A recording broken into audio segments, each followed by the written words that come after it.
ராதே ராதே. நம்ம சத்குருநாதருடைய பரம கிருபையினால நம்ம ஸ்ரீமத் பாகவத மகாபுராணம் நம்ம கற்றுருக்கோம்.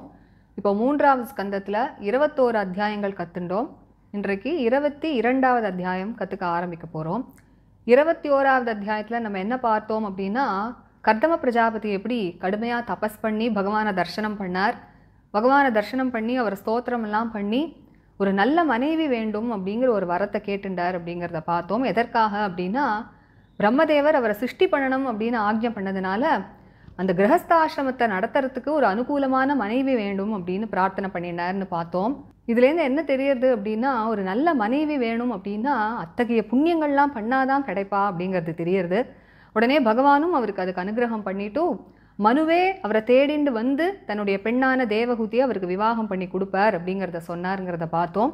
அதே மாதிரி பகவான் சொன்னது போலவே மனுவும் கிளம்பி வரார். வந்ததும் தன்னுடைய பெண்ணையும் தன்னுடைய மனைவியான சதரூபையும் கூட்டிண்டு வரார். வந்ததுமே கர்தம பிரஜாபதி அவரை விதிவத்தா அவரை சுவாகதம் சொல்லி அழைத்து அவருக்கு ஒரு ஆசனமும் கொடுத்து அவரை அமர்த்தி அவருடைய புகழெல்லாம் எடுத்து சொன்னார் அப்படிங்கிறத பார்த்தோம்.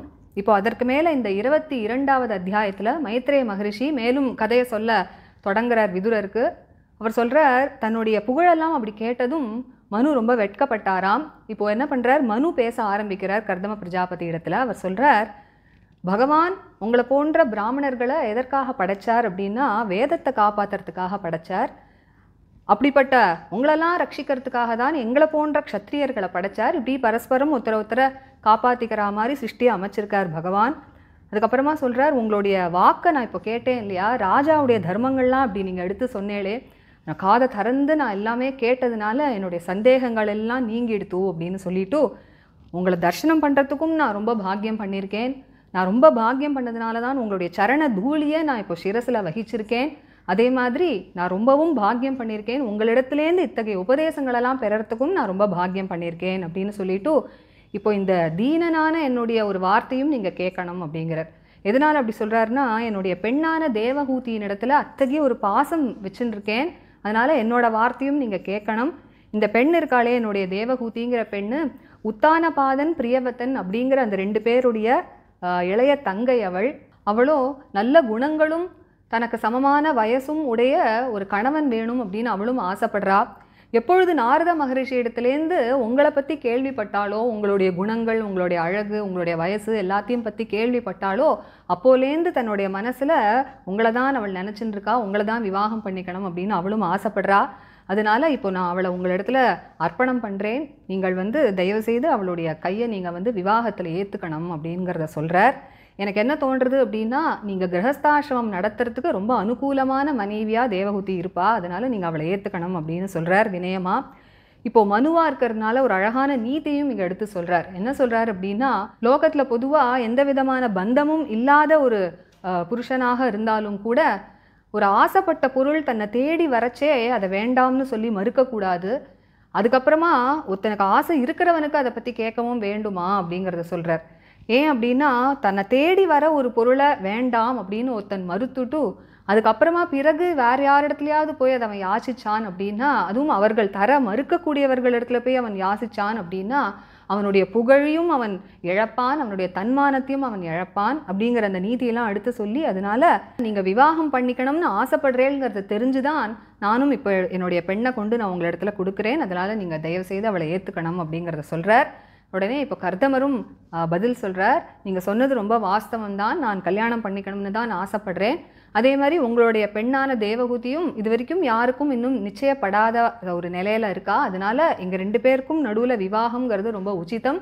அதனால் வேதத்தில் எப்படி சொல்லியிருக்கோ, இந்த பிராம விதி அப்படின்னு சொல்லியிருக்கேன், ரொம்ப உயர்ந்த ஒரு விவாக பிரக்கிரியை, அது மூலமாக நான் அவளை கல்யாணம் பண்ணின்னு ஏற்றுக்கிறேன் அப்படின்னு சொல்கிறார். அதற்கு மேலே சொல்கிறார், யார் தான் இந்த தேவகூதியை கல்யாணம் பண்ணிக்காமல் இருப்பா, அவள் கையை ஏற்றுக்காமல் யார் தான் இருப்பா, அவளோட அழகு எப்பேற்பட்டது அப்படின்னா, அவளுடைய காந்தி எப்படி இருக்குன்னா, அவளை அணிஞ்சுன்னு இருக்கக்கூடிய பூஷணங்களெல்லாம் விட அதிகமாக இருக்குது அவளுடைய காந்தி அப்படிங்கிறத சொல்கிறார். அவளுடைய அழகை பற்றி நான் இன்னொரு விஷயமும் நான் கேள்விப்பட்டிருக்கேன். அவளுடைய மாளிகையோட உப்பரிகையில் அவள் பந்து விளையாடும் பொழுது விஸ்வாவசு அப்படிங்கிற கந்தர்வன் இருக்கானே, அவனே ரொம்பவும் ஒரு அழகு பொருந்திய ஒரு கந்தர்வன். ஆனால் அவனே கூட தேவகூதியோனோட அழகை பார்த்து அப்படி மயங்கி சொக்கி போய் தன்னுடைய விமானத்திலேருந்தே கீழே விழுந்துட்டான் அப்படிங்கிறத நான் கேள்விப்பட்டிருக்கேன். அதனால் இந்த பெண்மணிகள்லேயே ரொம்ப சிறந்தவளாக இருக்கக்கூடிய இந்த தேவகூதி இருக்காளே, உத்தானபாதனுடைய தங்கையான தேவகூதி, அதுவும் அவள் எப்படிப்பட்டவள் அப்படின்னா, யார் தாயாரான ரமாதேவியோடைய சரணத்தை சேவிக்கலையோ அவர்களால் பார்க்கவே முடியாத அப்படிப்பட்ட ஒரு பெண்மணி அவள் தேவகூதி. அப்படிப்பட்ட தேவகூதி என்ன தேடிண்டு நான் வேணும்னு ஆசைப்பட்டுன்னு என்னிடத்துல வந்திருக்கும் பொழுது யாராவது அவளை ஏற்றுக்காமல் இருப்பாளா? அவளை நான் நிச்சயமாக ஏற்றுக்கிறேன், அவளை நான் விவாகம் பண்ணிக்கிறேன். ஆனால் ஒரு ஒப்பந்தம் அப்படின்னு சொல்கிறார். என்ன அப்படின்னா, பகவான் என்னிடத்துல சத்தியம் பண்ணி கொடுத்துருக்கான், உங்களுக்கு நான் குழந்தையாக பிறப்பேன் அப்படின்னு.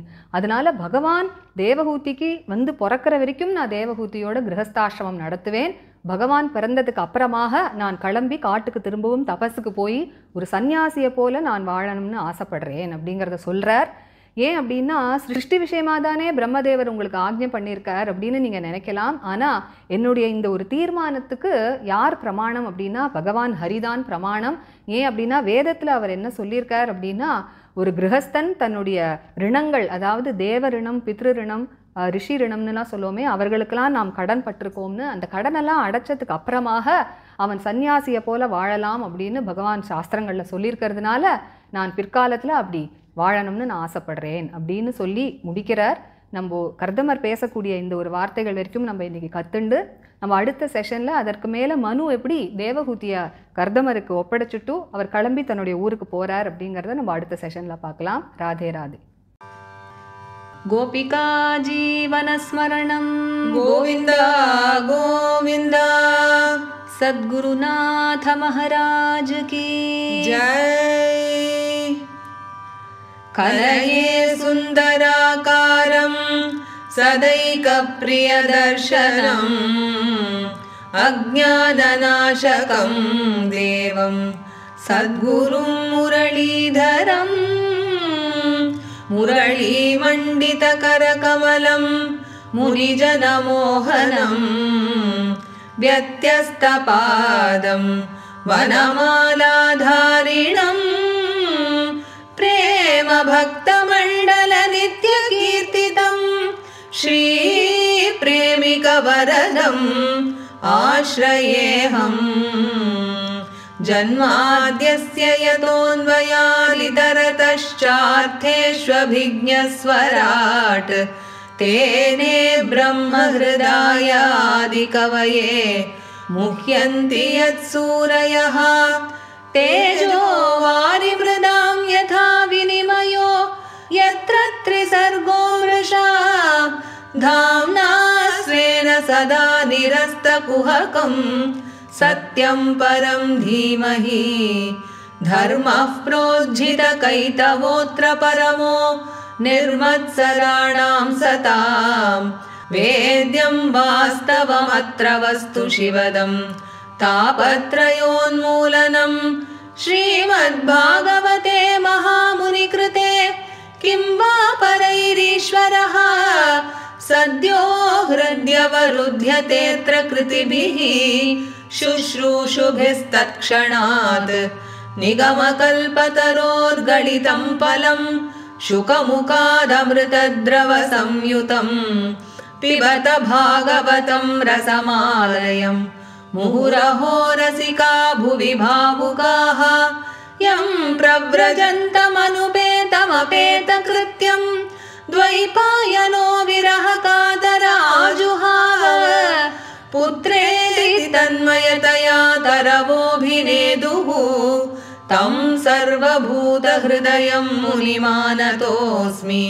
यस्वानुभावमखिलश्रुतिसारमेकम् अध्यात्मदीपम् अतितितीर्षतां तमोऽन्धम् संसारिणां करुणयाः पुराणगुह्यं तं व्याससूनुमुपयामि गुरुं मुनीनां।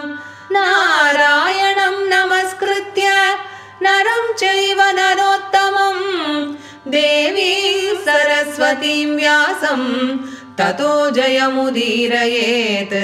कृष्णाय वासुदेवाय देवकीनन्दनाय च नन्दगोपकुमाराय गोविन्दाय नमो नमः। कृष्णाय वासुदेवाय हरये परमात्मने प्रणतक्लेशनाशाय गोविन्दाय नमो नमः। नाम संकीर्तनं यस्य सर्वपापप्रणाशनं प्रणामो दुःखशमनः तं नमामि हरिं परम्। गोपिका जीवनस्मरणं गोविन्दा गोविन्दा। सद्गुरुनाथ महाराज की जय। अथ द्वाविंशोऽध्यायः। मैत्रेय उवाच मैत्रेय उवाच एवम् आविष्कृताशेष एवम् आविष्कृताशेष एवम् आविष्कृताशेष गुणकर्मोदयो मुनिम् गुणकर्मोदयो मुनिम् गुणकर्मोदयो मुनिम् सव्रीडैव तं सम्राट् सव्रीडैव तं सम्राट् सव्रीडैव तं सम्राट् उपारतम् उवाचः उपारतम् उवाचः उपारतम् उवाचः मनुरुवाच मनुरुवाच ब्रह्मा असृजत् स्वमुखतो ब्रह्मा सृजत् स्वमुखतो ब्रह्मा सृजत् स्वमुखतो युष्मान् आत्मपरीप्सया युष्मान् आत्मपरीप्सया युष्मान् आत्मपरीप्सया छन्दोमयः तपो विद्या छन्दोमयस्तपो विद्या छन्दोमयस्तपो विद्या योगयुक्तान् अलम्पटान् योगयुक्तान् अलम्पटान् योगयुक्तान् अलम्पटान् तत्राणाय असृजच्च अस्मान् तत्राणायासृजच्चास्मान् तत्राणायासृजच्चास्मान् दोसहस्रात् सहस्रपात् दोसहस्रात् सहस्रपात् दोसहस्रात् सहस्रपात् हृदयं तस्य हि ब्रह्म हृदयं तस्य हि ब्रह्म हृदयं तस्य हि ब्रह्म क्षत्रम् अङ्गं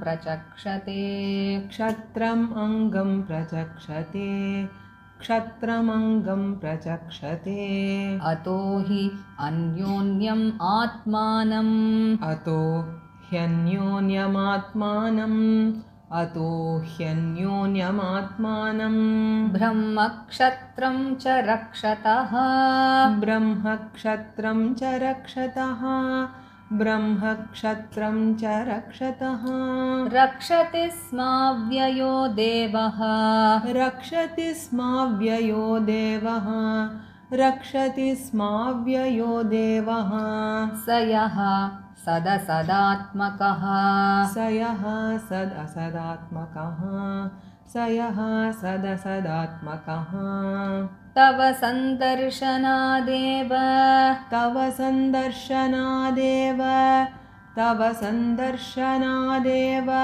छिन्ना मे सर्वसंशयाः छिन्ना मे सर्वसंशयाः छिन्ना मे सर्वसंशयाः यत्स्वयं भगवान् प्रीत्या यत्स्वयं भगवान् प्रीत्या यत्स्वयं भगवान् प्रीत्या धर्मम् आह रिरक्षिषोः धर्ममाह रिरक्षिषोः धर्ममाह रिरक्षिषोः दिष्ट्या मे भगवान् दृष्टो दिष्ट्या मे भगवान् दृष्टो दिष्ट्या मे भगवान् दृष्टो दुर्दर्शो यो अकृतात्मनां दुर्दर्शो यो कृतात्मनां दुर्दर्शो यो कृतात्मनां दिष्ट्या पादरजस्पृष्टं दिष्ट्या पादरजस्पृष्टं दिष्ट्या पादरजस्पृष्टं शीर्ष्णा मे भवतः शिवं शीर्ष्णा मे भवतः शिवं शीर्ष्णा मे भवतः शिवं दिष्ट्या त्वयानुशिष्टोऽहं दिष्ट्या त्वयानुशिष्टोऽहं दिष्ट्या त्वयानुसिष्टोऽहम् कृतश्चानुग्रहो महान् कृतश्चानुग्रहो महान् कृतश्चानुग्रहो महान् अपावृतैः कर्णरन्ध्रैः अपावृतैः कर्णरन्ध्रैः अपावृतैः कर्णरन्ध्रैः जुष्टा दिष्ट्या उशतीः गिरः जुष्टा दिष्ट्योषतीर्गिरः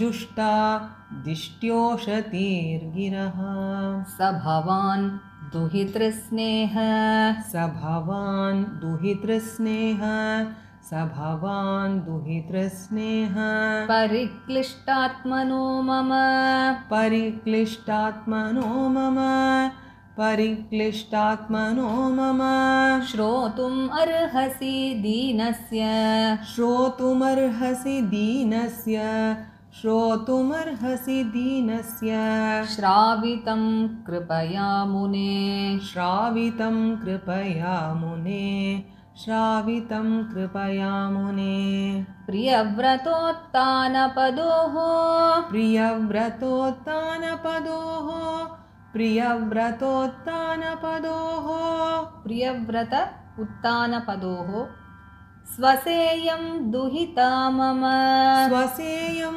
दुहिता मम स्वसेयं दुहिता मम अन्विच्छति पतिं युक्तम् अन्विच्छति पतिं युक्तम् अन्विच्छति पतिं युक्तं वयशीलगुणादिभिः वयशीलगुणादिभिः वयशीलगुणादिभिः यदा तु भवतः शील यदा तु भवतः शील यदा तु भवतः शील श्रुतरूपवयोगुणान् श्रुतरूपवयोगुणान् श्रुतरूपवयोगुणान् अशृणोत् नारदाद् एषा अशृणोन्नारदाद्येषा अशृणोन्नारदाद्येषा त्वयि आसीत् कृतनिश्चया त्वय्यासीत् कृतनिश्चया त्वय्यासीत् कृतनिश्चया तत्प्रतीच्छ द्विजाग्र्ये माम् तत्प्रतीच्छ द्विजाग्र्ये माम् तत्प्रतीच्छ द्विजाग्र्ये माम् श्रद्धया उपहृतां मया श्रद्धयोपहृतां मया श्रद्धयोपहृतां मया सर्वात्मना अनुरूपां ते सर्वात्मनानुरूपां ते सर्वात्मनानुरूपां ते गृहमेधिषु कर्मसु गृहमेधिषु कर्मसु गृहमेधिषु कर्मसु उद्यतस्य हि कामस्य उद्यतस्य हि कामस्य उद्यतस्य हि कामस्य प्रतिवादो न शस्यते प्रतिवादो न शस्यते प्रतिवादो न शस्यते अपि निर्मुक्तसङ्गस्य अपि निर्मुक्तसङ्गस्य अपि निर्मुक्तसङ्गस्य कामरक्तस्य किं पुनः कामरक्तस्य किं पुनः कामरक्तस्य किं पुनः य उद्यतम् अनादृत्य य उद्यतम् अनादृत्य य उद्यतम् अनादृत्य कीनाशम् अभियाचते कीनाशम् अभियाचते कीनाशम् अभियाचते क्षीयते तद्यशः स्फीतम् क्षीयते तद्यशस्पीतं क्षीयते तद्यशस्पीतं मानश्च अवज्ञया हतः मानश्चावज्ञया हतः मानश्चावज्ञया हतः अहं त्वाशृणवं विद्वन् अहं त्वाशृणवं विद्वन् अहं त्वाशृणवं विद्वन् विवाहार्थं समुद्यतं विवाहार्थं समुद्यतं विवाहार्थं समुद्यतम् अतस्त्वम् उपकुर्वाणः अतस्त्वम् उपकुर्वाणः प्रत्तां प्रतिगृहाण मे प्रत्तां प्रतिगृहाण मे ऋषिरुवाच ऋषिरुवाच बाढम् उद्वोढुकामोऽहम् बाढम् उद्वोढुकामोऽहम् अप्रत्ता च तवात्मजा अप्रत्ता च तवात्मजा आवयोः अनुरूपोऽसौ आवयोरनुरूपोऽसौ आद्यो वैवाहिको विधिः आद्यो वैवाहिको विधिः कामः स भूयात् नरदेवते स्याः कामः स भूयान्नरदेवते स्याः कामः स भूयान्नरदेवते स्याः पुत्र्याः समाम्नाय विधौ प्रतीतः पुत्र्याः समाम्नाय विधौ प्रतीतः पुत्र्याः समाम्नाय विधौ प्रतीतः क एव ते तनयां नाद्रियेत क एव ते तनयां नाद्रियेत स्वयैव कान्त्या क्षिपतिमिव श्रियम् स्वयैव कान्त्या क्षिपतिम् इव श्रियम्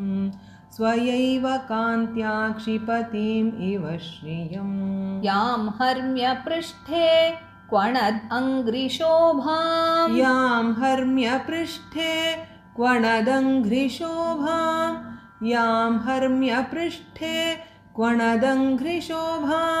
विक्रीडतीं कन्दुकविह्वलाक्षीम् विक्रीडतीं कन्दुकविह्वलाक्षीम् विश्वावसुः न्यपतत् स्वाद्विमानात् विश्वावसुर्न्यपतत् स्वाद्विमानात् विलोक्य सम्मोह विमूढचेताः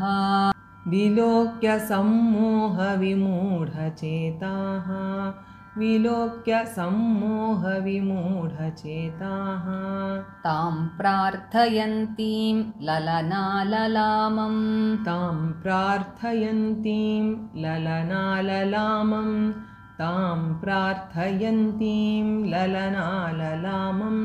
असेवितश्रीचरणैः अदृष्टाम् असेवितश्रीचरणैरदृष्टाम् वत्सां मनोः उच्चपदस्वसारम् वत्सां मनोरुच्चपदस्वसारम्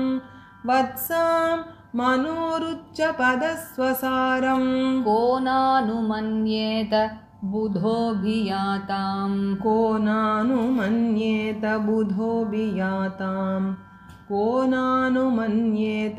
बुधोऽभियाताम् अतो भजिष्ये समयेन साध्वीम्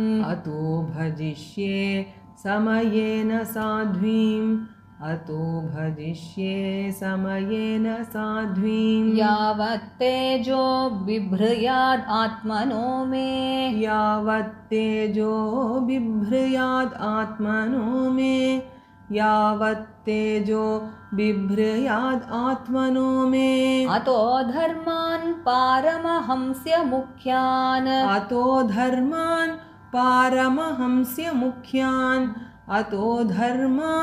पारमहंस्य मुख्यान् शुक्लप्रोक्तान् बहुमन्ये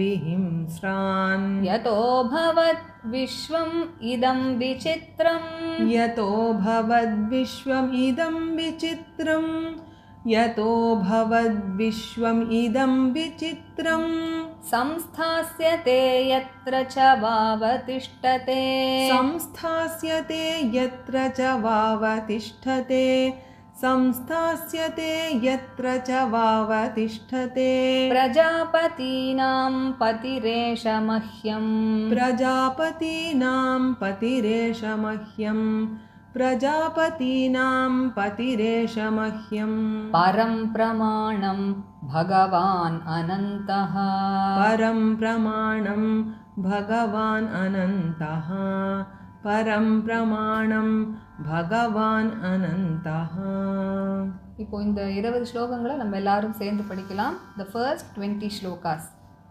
मैत्रेय उवाच एवम् आविष्कृताशेष गुणकर्मोदयो मुनिं सव्रीड इव तं सम्राट् उपारतम् उवाचः मनुरुवाच ब्रह्मा सृजत्स्वमुखतो युष्मान् आत्मपरीप्सया छन्दोमयस्तपो विद्या योगयुक्तान् अलम्पटान् तत्राणायासृजच्चास्मान् सहस्रात् सहस्रपात् हृदयं तस्य हि ब्रह्म क्षत्रमङ्गं प्रचक्षते अतो ह्यन्योन्यमात्मानं ब्रह्म क्षत्रं च रक्षतः रक्षति स्माव्ययो देवः स यः सदसदात्मकः तव सन्दर्शनादेव छिन्ना मे सर्वसंशयाः यत्स्वयं भगवान् प्रीत्या धर्ममाहरिरक्षिषोः दिष्ट्या मे भगवान् दृष्टो दुर्दर्शो यो कृतात्मनां दिष्ट्या पादरजस्पृष्टं शीर्ष्णा मे भवतः शिवम् दिष्ट्या त्वयानुशिष्टोऽहं कृतश्चानुग्रहो महान् अपावृतैः कर्णरन्ध्रैः जुष्टादिश्योषतीर्गिरः स भवान् दुहितृस्नेह परिक्लिष्टात्मनो मम श्रोतुम् अर्हसि दीनस्य श्रावितं कृपया मुने प्रियव्रतोत्तानपदोः स्वसेयं दुहिता मम अन्विच्छति पतिं युक्तं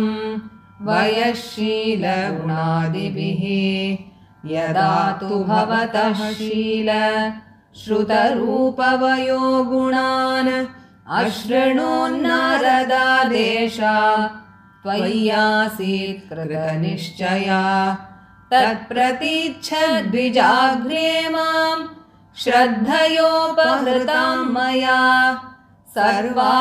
सर्वात्मनानुरूपां ते गृहमेधिषु कर्मसु उद्यतस्य हि कामस्य प्रतिवादो न शस्यते अपि निर्मुक्तसङ्गस्य कामरक्तस्य किं पुनः य उद्यतम् अनादृत्य कीनाशम् अभियाचते क्षीयते तद्यशः स्थितं मानश्चावज्ञया हतः अहं त्वाशृणवं विद्वन् विवाहार्थं समुद्यतम् अतस्त्वम् उपकुर्वाणः प्रत्तां प्रतिगृहाण मे ऋषिरुवाच बाढम् उद्वोढुकामोऽहम् अप्रत्ता च तवात्मजा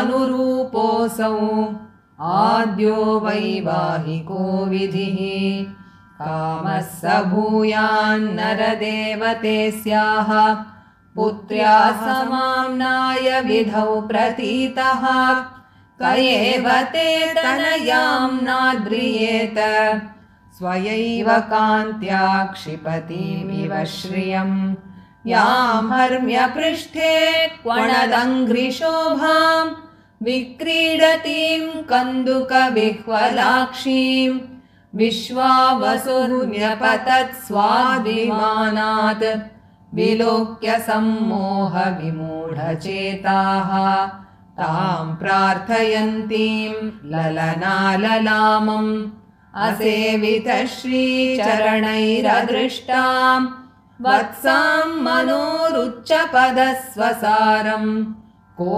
नानुमन्येत बुधोऽभियाताम् अतो भजिष्ये समयेन साध्वीं यावत्तेजो बिभ्र्यादात्मनो मे अतो धर्मान् पारमहंस्य मुख्यान् शुक्लप्रोक्तान् बहुमन्ये विहिंस्रान् यतो भवद्विश्वमिदं विचित्रं संस्थास्यते यत्र च वावतिष्ठते प्रजापतीनां पतिरेष मह्यं परं प्रमाणं भगवानन्तः।